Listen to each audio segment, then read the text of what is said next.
Perfect. Alrighty. Well, it's officially 10:01 my time, so we can go ahead and kick things off. Welcome, everybody. Thank you so much for joining us for today's session on humanizing the job search. Quick note, we are in a meeting, not a webinar, so that means you can have your camera on if you want.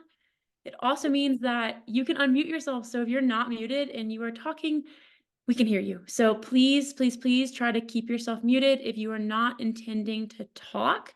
If we have not met before, hi, my name is Natalie. I head up marketing for Climate People. Climate People is a climate recruitment agency. Essentially, our main mission is to mobilize a workforce transition into climate, which simply just means getting more people jobs in climate. So with that, we are thrilled to have Radhika join us today to help us act on that mission of giving you the tools and all of the resources to hopefully help you get a job in climate. Radhika, we're so excited to have you. Thank you so much for joining us. I'll let you introduce yourself because you can do that a little bit better than I can, but just wanted to extend a really heartfelt thank you for taking the time to be here today to speak to all of us. So I'll let you take it from Yes, here. amazing. Thank you so much. And hi, everyone. Looks like we have about 60 people online, so that's awesome. Thank you so much for joining and spending an hour with me. My name is Radhika Bhatt. I'm a climate career coach and recently now became a climate recruiter as well. And I'm really excited to be here. A lot of what I talk about as a coach is helping people understand how they can make the job search work for them. So that's what I'm going to talk a lot about today, the human elements of the job search, how to take care of yourself in the job search, and also how to make sure you're doing a really good job at using all those tools that you have in front of you. So just to get started, let me introduce myself and then we'll have a little breakout room right after this. So a little bit about me. My pronouns are she, her. I'm based in Richmond, Virginia. Used to be in DC for all the DC folks. Love it up there too. As I mentioned, I'm a climate career coach and recruiter, but previous to this, I always say I am a serial career changer. Started out in tech doing front end dev and UX design, moved into all different facets of design, service design, interaction design, moved into program management, all the way up to leading an accelerator program in the Census Bureau, and left that role in 2021 to kind of figure out what was next. And a big part of my journey is also burnout, which I think is a big piece that affects a lot of us in a lot of different industries. So in my journey from healing from burnout and trying to find a little bit more balance in my life, I found the climate space. So I've been in climate now for for around 2 years, and I've been coaching the entire time. My specialty is helping people find meaning in their work and impact in their work. And a lot of people can do that in climate, in the social impact space, and a lot of other areas as well. So over the last year, I've actually coached just around 300 people. I work with Terra.do with a few other climate organizations, and I teach a climate change class that teaches you how to navigate the career transition and land a role in climate. So that's really what my specialty is helping people navigate this climate job search and do so in a way that is also caring for themselves and the environment. If you're interested in working with me, I have my coaching interest form right here. And you're welcome to fill that out or DM me on LinkedIn if you'd like to connect further. And fun facts about me, I'm a lifetime vegetarian. I've never had meat other than on accident, thanks to Taco Bell.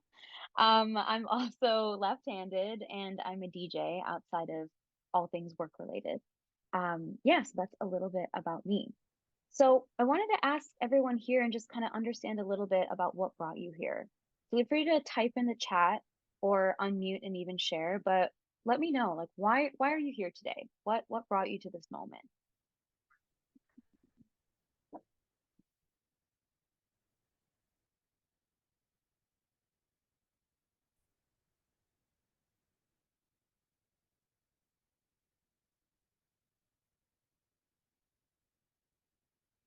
Thank you for sharing. Okay, so seeing some folks feel burned out from the job search, connecting with other folks in the search. I want to understand what the professional landscape for climate looks like, where I can apply my skills. Career changing into something I care more about. That's great. Finding meaning in my work. Some of you are part of the Terra community. The idea is to pivot into the climate space. The climate job search is really different. Oh my gosh, awesome. These are so cool. Trying to connect my personal passions with my professional work, absolutely. And I've struggled to find a sustainable way to search while working full time. Yeah, absolutely. Yeah, these are really powerful. And I think a lot of you are hitting on actually my second question was going to be, what's your biggest challenge right now? I think a lot of folks are already answering that question. I'll just keep reading.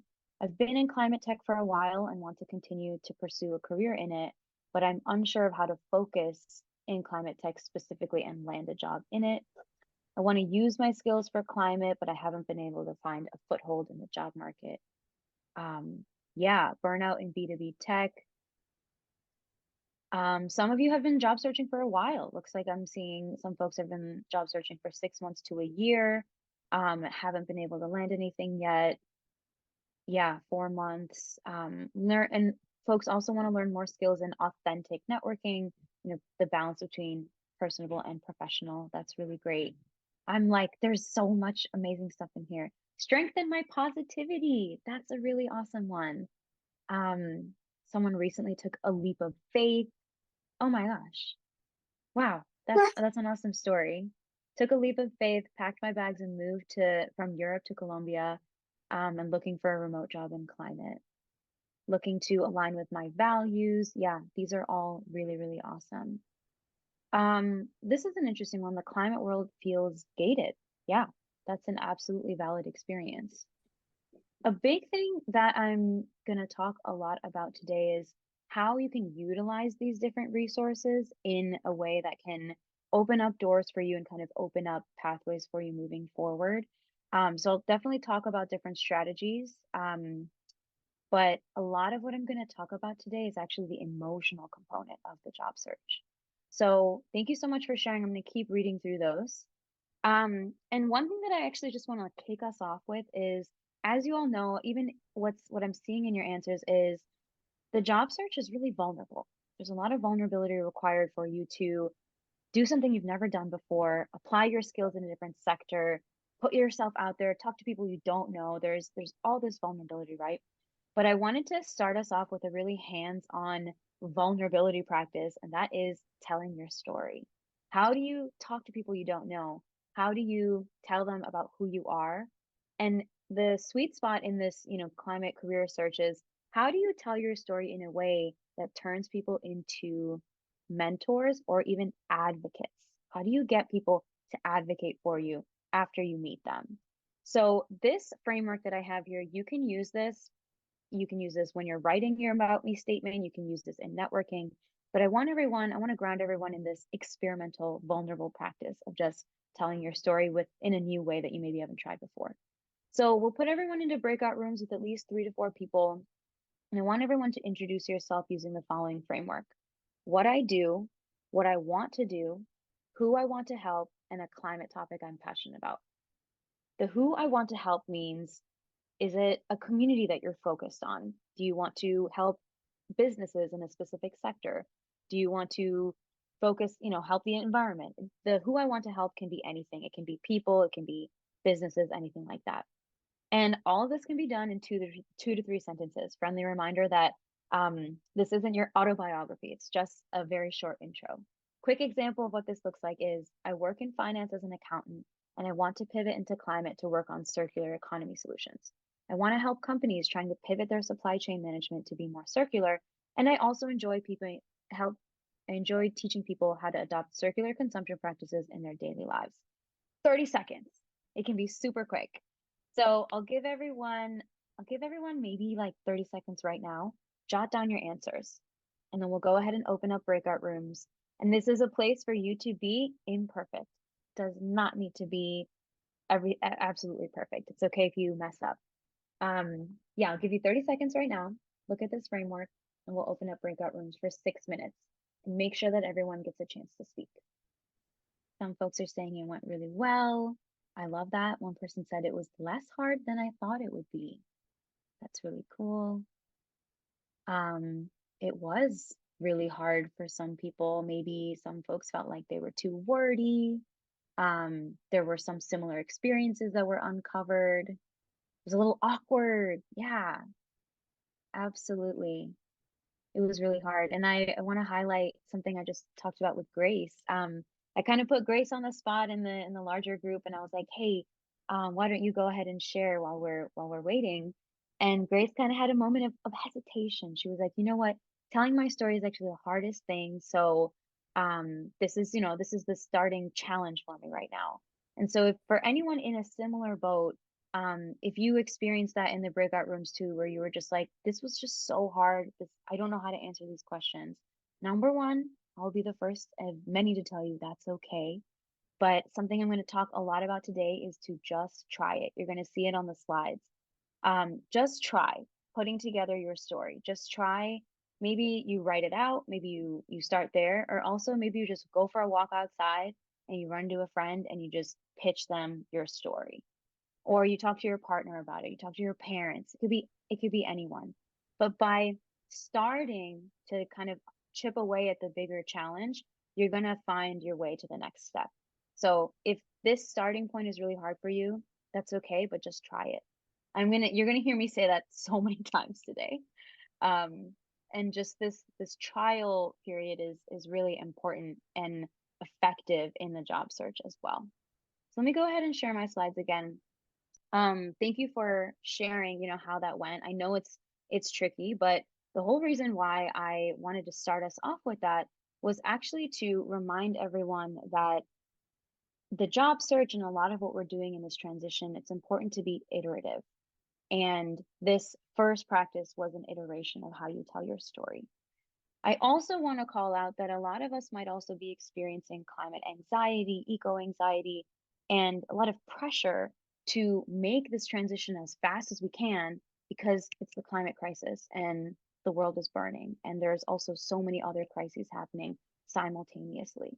And I'm right there with you. That's why your interest in this work and that's why you moving into this space is so important. But I also want to hold space for you to take a moment to slow down. There's this really amazing author and writer named Bayo Akomolafe. If you haven't read this piece, it's linked below. Highly recommend. It's a short story, and he writes this piece about slowing down. And he says, "The times are urgent. Let us slow down. The idea of slowing down is not about getting answers. It is about questioning our questions." So if answering these questions that I just asked you was difficult, I invite you to take a moment to step back, slow down, go for a walk, think about them, and then maybe come back, write about it, talk about it.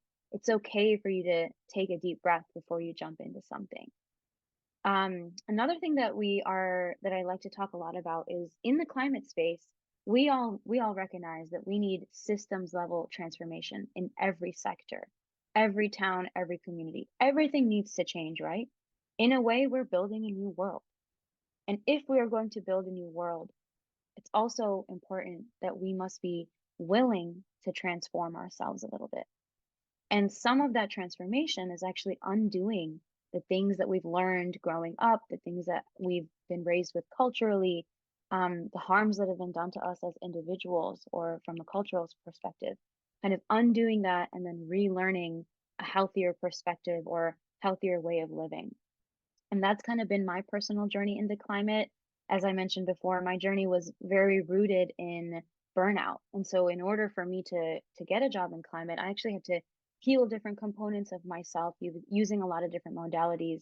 But a big one for me was finding that work-life balance. And so when we talk about the human aspects of the job search, right?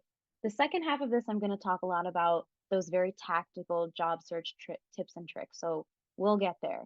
But when I talk about unlearning and relearning, these are some examples of what I'm talking about. I think I'm definitely not alone in experiencing toxic workplace culture. I think I saw a few people mention that in the chat. That's a component to unlearning harmful economic systems and kind of seeing how these different systems have harmed communities globally through history. Materialistic values. These are, again, just examples. This is not an all exhaustive list. But also maybe we have unhealthy habits that we have for our body. These are things that we've learned over time. So those can be, we might recognize that they're unhealthy, but it's a whole other challenge to try to do something different, right? We're also all dealing with imposter syndrome. I coach people on that very regularly. There's also the myth of productivity that says in order to be impactful, in order to have meaning, you have to be doing something all the time. That's not necessarily true. And then lastly, perfectionism. I call myself a recovered perfectionist. I'm still working through it. But perfectionism drives us, perfectionism blocks you. I think a lot of folks for today, if telling your story was kind of hard, you might find that you have some perfectionist tendencies. Maybe that's why you couldn't tell that story or even write something down because you were like, I don't have it right perfectly just yet. And that's okay. So kind of parallel here, what I've done is if your challenge is a toxic workplace culture that you're trying to unlearn, I recommend trying to relearn your connection to self. Why was it that this workplace was so harmful to you? Which of your needs was not met in that workplace? And how can you deepen your connection to self and maybe find those needs, meet those needs for yourself or find a community that can meet those needs? If you're undoing harmful economic systems or looking at systems change, a big part of that is reconnecting with the earth. We're in the climate space, right? We care about the environment. So reconnect with the earth, go garden or, touch soil. That'll definitely help you in the long run. Definitely a really big component of all this is regenerative thinking and living as well. And that means giving back when you receive. So if someone has mentored you or you're having a networking call, offer something in return. And also the most wonderful part about all of this is that every single one of you has something to offer. Even if you're just starting out, even if you're like, I barely know anything, you still have something to offer. It's guaranteed. So regenerative thinking and living is a lot of when you are taking, when you are receiving, make sure that you're closing the loop on that circle and giving back to another person, to another community, or to that person that you learned from. It's also important, when you're deepening that connection to yourself, listen to your body. Are you changing? Are you addressing your physical health, your needs, your sleep? Are you drinking enough water? All that stuff.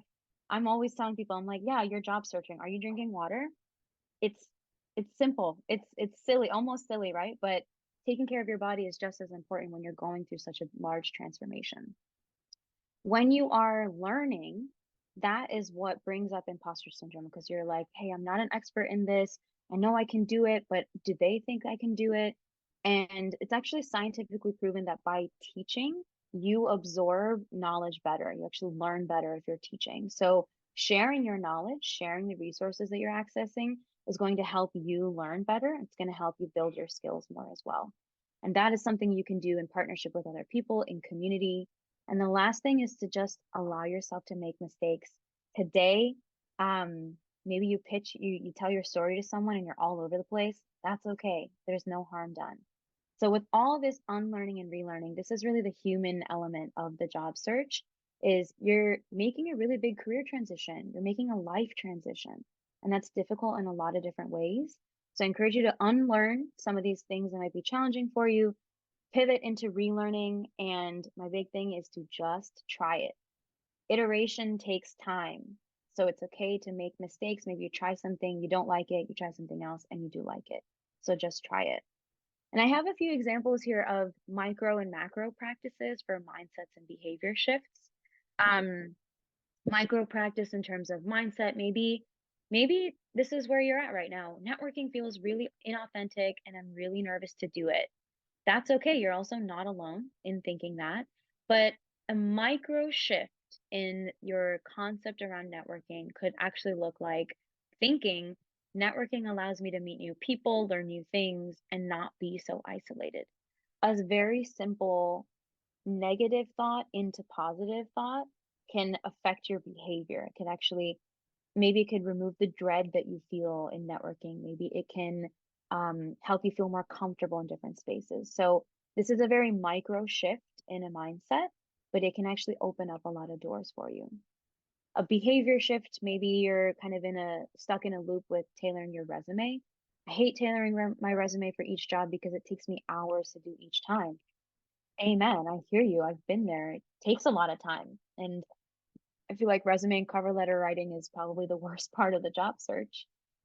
So micro practice that you can try here with a behavior shift is Tailor is understanding that tailoring my resume for each job increases my chances of landing an interview. So I'll use a tool like ChatGPT or templates to help me cut down on the amount of time it takes every time. So these are resources that you can use that are at your disposal that can help you and save you time. But it's also a mindset shift to say, okay, you know what? I have to do this. I have to do this. Let me just try this other avenue. And a macro practice, these are a little bit bigger, right? This maybe takes more time. And maybe you're right there. You're thinking, I hate the job search. I hate doing this. But a bigger thought that might take you some time to get to, the macro practice micro mindset shift could be, I'm transitioning into something new and it is difficult, but I'm growing each day and it will get easier as I go. This is again, this takes time, right? Especially for those of you that have been job searching for a really long time. I also want to illustrate the power of words here. If you are saying out loud, or if you're thinking, I hate doing this, I hate the job search, this is the most difficult thing in my life, this is the most difficult thing I've ever done, then it will be that. But if you offer yourself a moment to breathe and say, this is the most hopeful thing that I've done in a while, this is the most eye-opening thing that I'm trying to do, those emotions are going to pour into you and it's going to appear in your job search. When you're having conversations, that hopefulness is going to come across. So I encourage you to think about the words you're using in this space as well. Macro practice with behavior around networking. Maybe the thought is, I only network with people to ask them if they can get me a job. And yeah, that doesn't feel good. Feels extractive, feels maybe not so useful. But a macro practice here is thinking about when I network with people, I can do it with more intention, learn about their path, and I can offer to help in return. And this is that regenerative practice of networking here, where you have to first believe that you have something to offer. And when you're having those conversations, you can offer it. And at the end of the day, maybe that person doesn't need your help. That's okay. You're still learning from them. You're part of their community, part of their network, and you might be able to help them down the line. So, with all these things, I encourage you to just try it. Um, Something that a large part of my theory is also brought on and inspired by emergent strategy. If you haven't heard this, encourage you to look at this book. It's linked atop. But this is a book in theory written by Adrienne Marie Brown that uses environmentalism, biomimicry, feminism, and a lot of other social world building concepts to give us different theories that we can use in building a better world. These are all the theories that she talks about. And there's a few here that I really want to highlight, especially for those of you that are networking and finding it kind of difficult. Think about focusing on critical connections more than critical mass. You will be able to build stronger relationships if you focus on those individuals rather than just reaching out to 15 people every week and trying to have a massive amount of conversations. So focus on those critical connections, and that can also help you build resilience while you're building those relationships. The large is a reflection of the small. So for those of you that are trying to do systems level change, keep pursuing that path. But I encourage you to look at what's going on in your backyard, what's happening in your immediate community. And if you're looking at getting a really big systems level job and that has been difficult for you, I encourage you to look for opportunities in your local community where you can still do that same work, but maybe at a smaller scale. Finding a volunteer opportunity like that, finding a pro bono consulting project like that, that's going to help you get to that bigger goal. So if you're able to break down your big goal into smaller bite-sized chunks, that's also, a large is a reflection of the small. And change is constant. I also want to address the fact that so many of you, with the challenges that you've been having in the job search, this is what I was going to mention at the beginning. I also want everyone to know that this is probably one of the toughest job markets that there's been in recent years. Like it's next to impossible, and it doesn't have anything to do with you. It has to do with the recession. It has to do with hiring practices. There's so much that actually doesn't have to do with you as a candidate, but it's making it immensely difficult for each of you. So I mentioned this change is constant piece because if you are able to find ways to be creative in the job search where maybe you find a pro bono consulting work, you volunteer, and that leads to a paid opportunity. Maybe you build your own project, you talk about your process on LinkedIn, and that leads to someone seeing your work and offering you an opportunity. There are a lot of different ways where you can inch towards the bigger goal if you are flexible. And that's another thing too, is like maybe if you're a more senior level, maybe the last time you job searched was 20 years ago. I talked to a lot of people like that. The job search 20 years ago is pretty different than now, right? So if you're able to kind of iterate and be flexible in the ways that you approach your job search and the ways that you talk to people, be like water, change is constant. It's going to help you stay resilient in your job search as well. Lastly, never a failure, always a lesson. This is a very similar concept to just simply just thinking, um, this is a learning opportunity. So even if you, let's say you interviewed, you got all the way to the final round, this has happened to me multiple times. Maybe you get all the way to the final round and then you don't get the job. This is maybe how much did you learn? How much did you learn along the way? You learned about the company, you learned how to tell your story better. You can take all those lessons into the next round of interviews. And I will also say, I know that sucks. I know it's like a really painful feeling to get all the way to. So take a moment, feel all the things, feel that anger that comes up, that's okay. But if you can adopt this mindset of never a failure, always a lesson, it's also going to help you stay resilient in the job search. So that being said, I've kind of lectured about a whole bunch of things. Now, how do I do it? The meat of this workshop. How do I do this? I have a lot of different resources for everyone here. If you haven't heard of the climate Venn diagram or climate ikigai, this is a really helpful resource to help you, especially for those of you that are like, I have a lot of skills, I don't know where to apply them or how to apply them. I encourage you to take this framework and kind of identify what's the center of all these different things? What am I good at? What needs doing? And what brings me joy? If you're able to find the center, the meeting point between all those things, that is your climate ikigai, or the thing that you can do that brings you joy, that uses your skills, and that is going to make an impact on the world. As you are also doing that, I encourage you, this is actually one of my own customized resources that I share with every single person I coach. It's really important to identify your non-negotiables. I see a lot of people jump into the job search just saying, hey, I've done product for 10 years. I'm going to do product in climate space. The translation doesn't always work that easily, especially when you might be moving or you're looking for remote work or you're looking for a different work-life balance. There's a lot of different factors outside of just your skills. So I encourage you to, again, the link is right here. Encourage you to identify your non-negotiables. What are the things that you must have in your next role?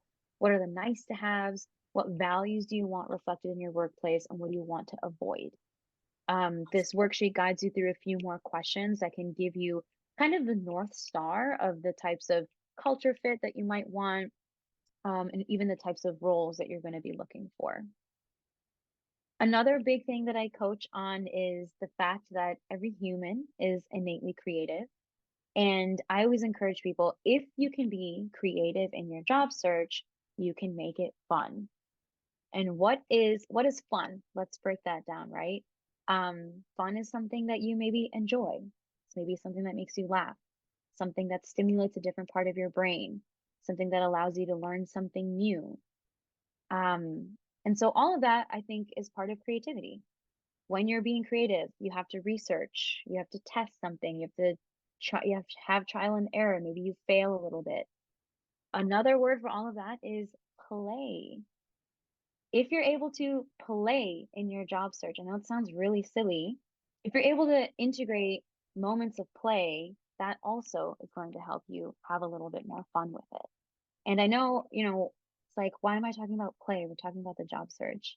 Um, Play is actually scientifically proven to help adults learn better. There's all these different studies that have been done. I even saw something recently that when you're trying to form a new habit, I think it takes like 200 plus actions to like form that new synapse in your brain. But if you do it through play, I think it only took like 15 actions or something like that for that synapse to form. So even in habit building, play has a really big impact in adults. So when I say play, it's like for those of you that are parents, right? When you watch your child, when you're raising your child, you see them. How did they learn how to walk? How did we all learn how to walk?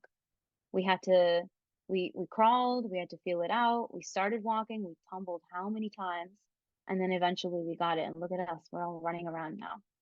This is the same thing in the job search. If you're able to integrate play and creativity into every single one of these components. So, this is what I coach on regularly. This is what I teach. This is what I um, coach individuals and groups on all of this. So, the elements of an effective job search include learning, building, networking, and applying. The secret sauce to all of this is if you learn, build, and network effectively and with strategy and intention, you won't need to apply. You will build a strong enough network that starts referring you to jobs. You'll have people advocate for you to get you into interviews. If you do these first three components well enough, you won't have to apply. And as you can see, I've put nurture across all of this. This is where it kind of goes back to the beginning of definitely make sure that you're taking care of yourself in each of these components. So when I say learn, a lot of you have done programs like Terra or Climate Base, and you're here, so you're already learning. You can also learn through newsletters, podcasts, going to conferences, learning in communities. These are all amazing ways of upskilling yourself in climate, learning everything you need to know to break into climate. Now, the next step is how are you applying what you're learning? The application of that knowledge is building something. By building something, the very simplest thing that you could do is you could take a screenshot of this slide, post on LinkedIn, and say that you learned something. And posting on LinkedIn is a really great way of building your climate network. It's also a way of standing out to employers. And it's also a way of sharing what you're learning. Again, this is kind of that regenerative thinking as well. So building is a really great way of standing out as a thought leader, showcasing your skills before you have that job. So by building, you can, share what you've learned on LinkedIn or on other platforms. You can create something. For those of you that are maybe software developers, designers, product managers, or maybe you don't have those skills, but you just want to build something anyway, you absolutely can, especially designers and software engineers. I'm like, y'all have the skills that everybody wants. So you actually are able to, you could design a new platform, you could build your own project. I've coached a lot of software engineers and designers that have done that. One of them was able to land an interview because the CEO of a larger tech, like climate tech company, saw his work and was like, hey, maybe we can integrate this with the work we're actually doing. I have a lot of those stories of how all of this works as well. You could also find a volunteer project. While you might be using a lot of different job boards and things like that, let's say you find a company that you really like, but they don't have any open positions that fit you. You can also still email them. You can reach out to them on LinkedIn and offer that component of, hey, I see that you don't have any open services or open roles for me, but for my skill set, but this is what I do. You can lay out what you do. You can offer to do something part-time, contract based. You never know what people are looking for, especially if they're a startup. They might be willing to take on someone contract based or something like that. So then at the very least, you have a new connection, even if they say no. There's also some job boards out there that help you, actually boards that help find volunteer work. And for finding volunteer work, I really recommend looking in your local community, especially if you're in your big city. If you're in a big city, there's going to be a lot of volunteer work, but rural areas, not as large cities, there's a lot of what I would describe as traditional environmental work. Maybe there's like, river cleanups, things like that. You can still go do traditional climate environmental work, and you never know who you'll meet in those spaces as well. With networking, this is where that regenerative process comes in. When you're talking to people in the industry, make sure you're being strategic. If you know what sector you want to work in, then talk to people in that sector. If you know what role you want, then talk to people that have those roles in climate. It can definitely help to cast a wide net when you're starting out, but make sure that you're getting strategic and kind of narrowing as you go. Definitely make sure you are expanding your LinkedIn. At the very least, if you hit the follow button for LinkedIn leaders or climate influencers on LinkedIn, the secret here is that when you hit that follow button, you will have access to anything that that person interacts with. So even if they like someone else's post about an open job, you are going to see it, even though you don't know that other person. So this action takes 2 seconds to hit the follow button, and it can really boost your LinkedIn and supercharge what information is flowing to you. Through all of this learning, building, networking, you want to make sure that the information is coming towards you. You want to make sure that there's all these resources, right? But it's hard to read them, seek them out, do all that stuff. So you want to make sure the information is flowing to you. And you can do that by following people, by attending events, by making sure that simple action of supercharging your LinkedIn with climate resources, that's probably the best thing in one fell swoop that you could do to supercharge the flow of information towards you. And lastly, of course, there is applying. Make sure you're tailoring your resume, updating your LinkedIn, and applying to jobs consistently. Those three things. Natalie, maybe you can like add to this too, but I recently learned as a climate recruiter, there is something called LinkedIn Recruiter, which is, I just started using it. This is a hot tip for everyone. I just learned this. In LinkedIn Recruiter, this is the tool that recruiters use to recruit for any job, but for climate jobs too. There is a flag that comes up for us that says this candidate might have, um, it's like low potential, mid potential, and high potential in interest. It's like potential interest in the job that I'm recruiting for. And what that comes from is your LinkedIn activity. If you apply to jobs on LinkedIn, if you update your profile on LinkedIn, and if you are posting somewhat often, that flags for me that you have a high potential and interest in the job that I am looking for. It's huge. It's like a huge deal. Like if LinkedIn rubs you the wrong way, which is a lot of people, and you're saying, "Hey, I actually don't want to use LinkedIn," you are not going to appear in my LinkedIn recruiter search, which is detrimental to you. I want you to appear. I want you to be there. I want to see your profile when I'm searching. Um, but it's those three simple things. Updating your LinkedIn to just showcase what you're looking for. But even just like it's minimal updates. You don't have to have open to work. That actually doesn't get you into this kind of tag. Updating your LinkedIn, posting on LinkedIn somewhat consistently, like once a month or something, and then applying to jobs on LinkedIn. That is what flags recruiters on LinkedIn Recruiter. So just something to keep in mind. Lastly, I want to talk a little bit about the locus of control, which is something used in cognitive behavioral psychology to help people move past blockers. This illustration does a really great job of just looking at when you are thinking about your job search, you have to focus on what you can control and what you can influence.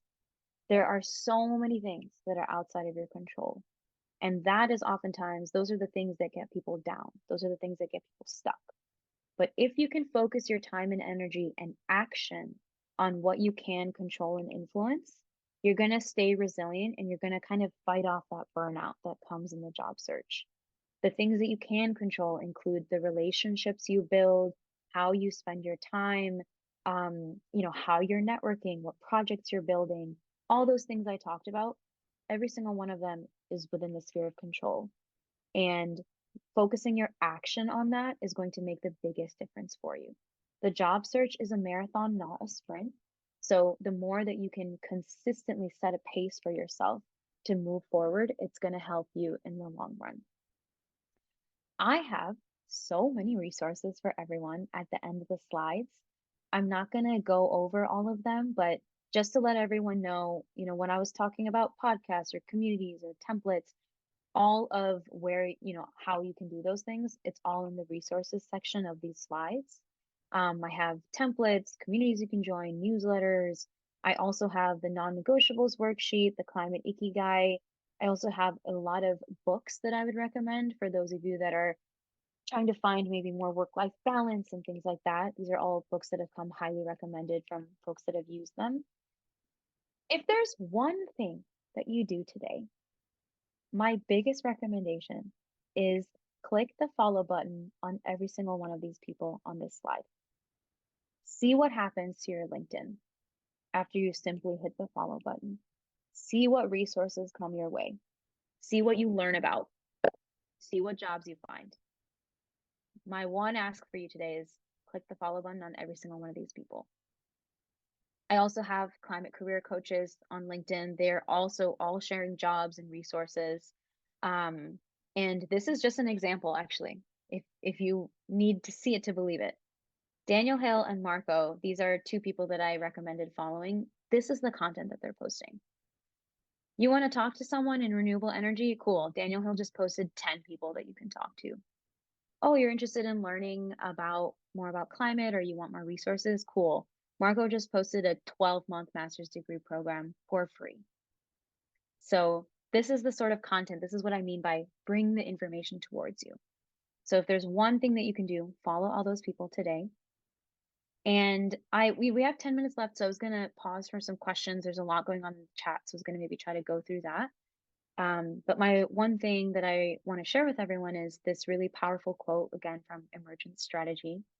How do we live compassion, justice, love, accessibility in alignment with this planet and the people on it? How do we live our values? As we are, so it will be. As we are looking to transform the world, we must also start by transforming ourselves. And it'll allow us to do that bigger picture transformation. So thank you for spending some time with me. Let me go through the chat. If anyone wants to unmute, if you have a pressing question, we've got 10 minutes and I can chat. We can chat more candidly about any questions you have. Radhika, we've gotten a lot of questions in the chat asking if we can share the slide deck. That's a Yeah. yes, I assume. Okay, I'll Yeah, drop. let me go ahead. Cool. I can even do that right now. And then I'll follow up in an email with that, all the links Mhm. and the recording too, if you don't want to get it right now. But so Okay, expect that later this evening. cool. Here, let me drop the slides in right now. Okay, there. Slides are in the chat. Yes. Joshua sharing his wisdom. Awesome. Love it. Does anyone have any burning questions?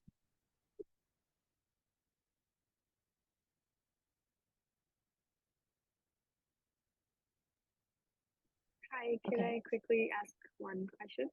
Yeah, go ahead. Firstly, thanks for the presentation. It was so helpful. And I'm feeling inspired. My question is, I think you mentioned try to offer something in return to the people that you're networking with. I'm just wondering, what does that look like? What are some examples, especially if you are relatively new in this industry and you're trying to break in? Yeah, that's a good question. I'm happy to answer. Does anyone else have any thoughts? It was a good group share exercise as well. Does anyone else have any thoughts on that? What would you share if you're just starting out?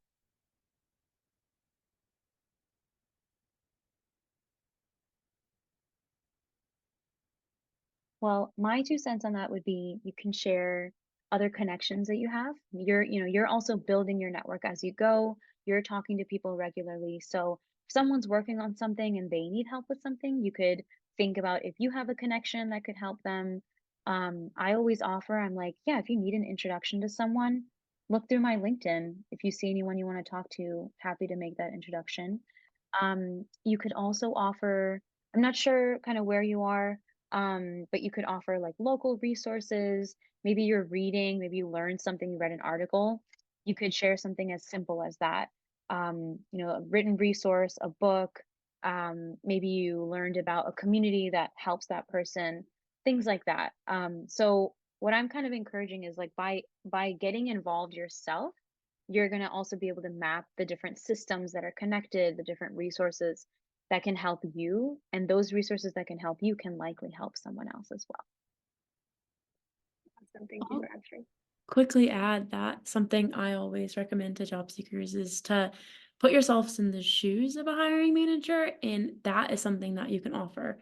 If you're a founder in a really niche climate solution, likely you have been living and breathing that world and that world only for 5+ years, and it's really hard to communicate what you do in a way that the outside world could understand. So if you're a job seeker and you're just getting introduced to this new climate solution or technology or whatever it is, your new understanding of what they're doing and being able to communicate that is something that's really advantageous. And if you can offer that support to the founder or someone who's really wrapped up in that world, that's huge as well. I love it. Karina, I see your hand raised. That's right. Thank you, Radhika, for everything that you just shared. Amazing insight. I love things about unlearn and learn, the new, absolutely new things. I have a question about giving back in terms of the content, sharing something. Because for many years, I preferred not to share rather than share certain content because I didn't want to repeat whatever been already shared. I kind of was always mindful about the amount of information that people receive every day, and I prefer not to forward one more time because like it's overwhelming. But however, I understand that that's sort of, it doesn't work for me in my job search. I do need to share. However, I would like to understand what is the perception, because when you see people sharing, you understand when it's great insight and when it's just for the sake of sharing. And what are the, basic rules and how the perception of recruiters about people who share and what level, what quality you need. Yes, absolutely. That's a really good question. If you wouldn't mind me asking, what is your professional background? Oh, it's a good one. I'm still preparing my, my proposition, but I've been, so the last time I looked for a job was 15 years ago when I finished my MBA, and I've been in consulting across different industries from oil and gas and telecom and petrochemicals. My last job was in agriculture and I really loved it. And I want to pursue my further career in food and agriculture. So that's Mm-hmm. my background. Wonderful. Thank you so much for sharing. So in terms of, LinkedIn etiquette when it comes to sharing, the purpose that I talk a lot about with LinkedIn sharing is it helps to bring more people to your profile. That's really what the bigger picture is that when you're talking about your skills, when you're talking about what you've learned, that is going to make sure that more people are seeing your thoughts and process and things like that, and that's going to bring them to look at your LinkedIn profile and see your skills. So what you're posting about is really up to you, like what makes you feel comfortable. I've seen people really, I mean, my LinkedIn strategy is I just like pour my heart out all the time. As you can see through this presentation, that's kind of my vibe. But I'm always talking about, okay, how do you take care of yourself? How do you uh, talk about the emotional components? Now, that's just one part of what I do as a coach. But I like to talk a lot about that because I think it strikes a chord with people. So that's something that I would maybe even like have you think about is what's something that you've enjoyed in your work and use that as the starting point for what to talk about. I heard you mention petrochemicals. Like that's actually pretty interesting to hear you now transitioning into climate. What made you make that transition? What made you go from what you studied in your MBA or what you did for the past 15 years? What's the reason that you're transitioning into food and agriculture? And even talking about that personal experience or the personal story behind why you're making the transition, that resonates with a lot of people. And that could be your starting point, the personal story. And then from there, you can talk a little bit more about the skills that you're using, how you want to use them. You can also talk about challenges, you're also probably learning. You probably know a lot about, you worked in agriculture. So I'm curious to hear and see, like, what trends are you seeing in the climate industry that you maybe know about? What do you think about those trends? All these different things that are really just your thoughts on what you're reading, what you're learning. It sparks conversation. It can spark conversation that can bring more people to your profile. And that's what you want people to be doing. It can bring hiring managers, it can bring recruiters to your profile, but it can also bring maybe other people in the industry that can help you land a role. Yeah, I Does think that make my sense? takeaway, something that would spark conversation. That's a good Yeah, one. Thank you. yeah, yeah. You're welcome. Got just a minute left. Anybody else have any pressing questions? Hey Radhika, I Hey, have a hey, Raga, question. how are you? Good, how are you? Good, good. Yeah. So my question was about the LinkedIn recruiting that you were talking about, the feature that you recently came up. So my question was around if you repost, whatever you're seeing, if you think that's more like, everyone has to see this kind of a thing. If you just repost it, does your profile come up or do you have to repost it with your thoughts? Uh, Um, yeah, maybe to separate this. So like, mhm, the simple act of reposting like that doesn't necessarily, that's not necessarily linked to LinkedIn Recruiter. I think it's like the process of posting somewhat regularly and like the LinkedIn updates. I think that's actually a bigger one. mhm, But I always recommend, if you're going to repost something, share your thoughts. It could be thoughts. one sentence, two sentence, Mhm. but that's what's going to help you add more dialogue and kind of spark conversation that way. So I always recommend add a single sentence when you're reposting something. Okay. And also when you're applying, do you think like, easy apply would make a difference or like, okay, Easy you actually click, apply, yeah. yeah, easy apply is a big no-no. Yeah. What that actually does is it sends your LinkedIn profile. It doesn't actually send your resume. It doesn't actually, like, it's not a proper application. Mhm, So I would really recommend, don't use LinkedIn Easy Apply. Make sure you're there's like another way on LinkedIn to mhm. actually like submit all of your Yes. information. So make sure you're doing that. Um, And also, if you're already using LinkedIn Jobs, then you can also maybe find the hiring manager on LinkedIn. So Mhm, if you are applying to the job through LinkedIn, I'd recommend finding that hiring manager and maybe sending them a quick note to let them know why you're the best candidate for the role. mhm. Okay. Yeah, I just wanted to find this out. Yeah. Thanks, Yep, Radhika. cool. I know we're a little bit at time, but I could take one more question, Natalie, if that's okay. Yeah, definitely. If you have to drop, that's totally okay. Thank you so No, much. I've got, But yeah. yeah, definitely we can stick around for some more questions. I have time as well. Okay, cool. Maria, I think I see your hand raised. Yeah, hi.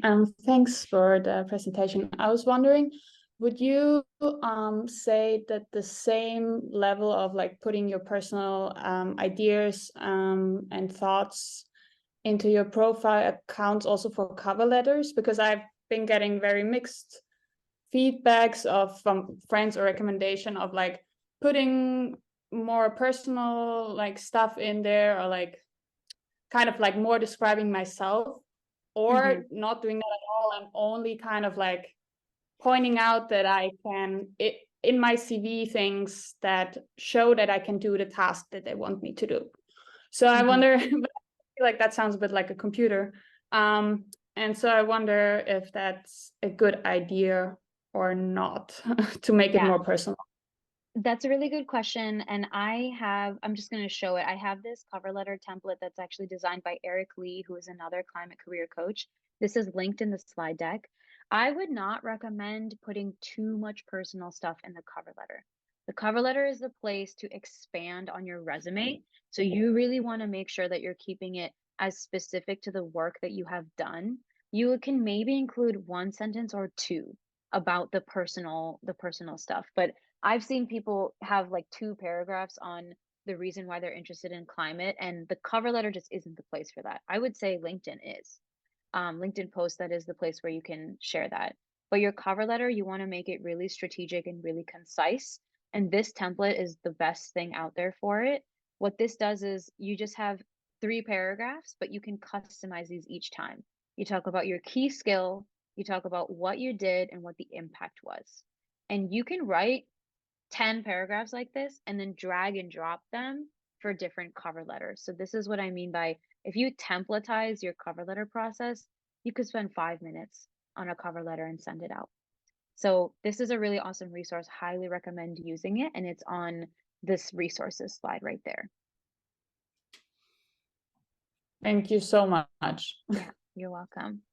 Julie, go ahead. I think Julie will be the last question. Oh, thanks. That resources page is on your deck that you're sending out. Is that right? Yes, it's Awesome. slide 21 onwards. Those are all resources, links, and everything like that. Okay, two quickies. Identifying the hiring manager. Sometimes their title might be this or that. I've often had trouble doing that, whether it's on the staff page of the organization or LinkedIn. I guess that said, if you search for that organization on LinkedIn, you might find people framing what they do in a different way than their bios on their site. Or what do you think? Yeah, I mean, definitely first off, I think oftentimes there's either like a lead recruiter or a hiring manager listed directly on the job. So maybe one, check there. If that's not there, I'd say you can also go to the company page, look up on LinkedIn the name of the company, and then go to people. And you can see all the people that are working at that company currently. So that's one way to do it. And then additionally, it's like if you don't see the hiring manager, maybe it's a small enough company, they don't have that specific role Yeah. yet. Maybe I'd say operations. Sometimes operations folks are also doing hiring. And then let's say like if it's like a software engineering role, like you could even look for like tech leader or like manager. So sometimes even you don't necessarily have to hit the recruiter right there, but you could also go to like the next level of like who's a manager that might be hiring for this, or a leader that's maybe involved in the hiring process. So you can kind of touch the other ecosystem of people in that company. And so sorry, is that for connecting and outreaching on LinkedIn, or is that for like dear so-and-so on your JD?